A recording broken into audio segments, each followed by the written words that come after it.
What's up guys, welcome back to another video. Here we're going to discuss how to install the power steering delete block and why you would want to do it.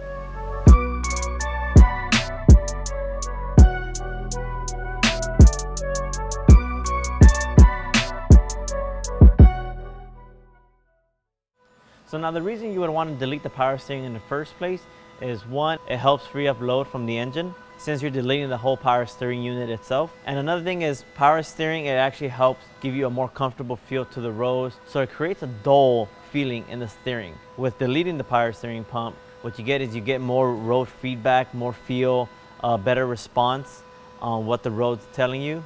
There's pros and cons to it just because without power steering, it is going to be more effort to turn the steering, especially at lower speeds. And then another thing is it gives you a little bit of weight reduction, which is not too much, but it's something.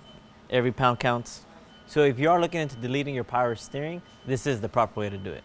So before you put on the delete block, you want to go ahead and just put in a little bit of fluid, turn the splines by hand just to get it rotating back and forth, and then fill in any empty spots where the fluid can help lubricate the internals of it, and then bleeding it will be the last step you do. So for the actual install itself, it's really straightforward, nothing to it. You can actually do this on the car as well. You reuse your factory banjo bolts. They are hollow, so you want to be careful not to over tighten these. It will snap. You're gonna have to tap it and extract it, and then you don't want to deal with that. So it's just tighten it enough that you actually use the crush washer for what it's for and just slightly crush it. So it's pretty straightforward. Washer, washer, and then it's two different diameters. Small one, big one to the big one. Washer on the other side. Go ahead and start threading it on. Now for the power steering itself, it doesn't need to be full with fluid. It just needs to have enough just to lubricate the internals while you're actually turning left to right.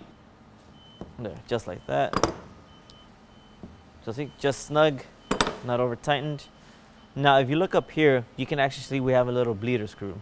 So once you have the block installed, you go ahead and remove this bleeder screw and you turn the steering wheel left to right a couple times. Any excess fluid will drain out from here. So once you've properly bled it of all the excess fluid, just put a little bit of Loctite on it, thread it back in, and then you're all set. So there you go, there's nothing to it on installing the power steering delete block. This does work for all E30s, all E36s, all E46s, and all Z3s.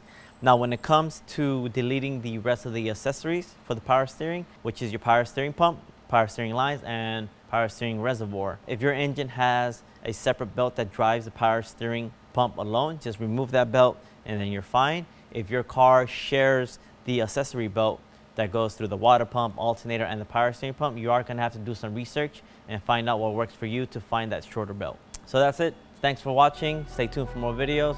Have a good one.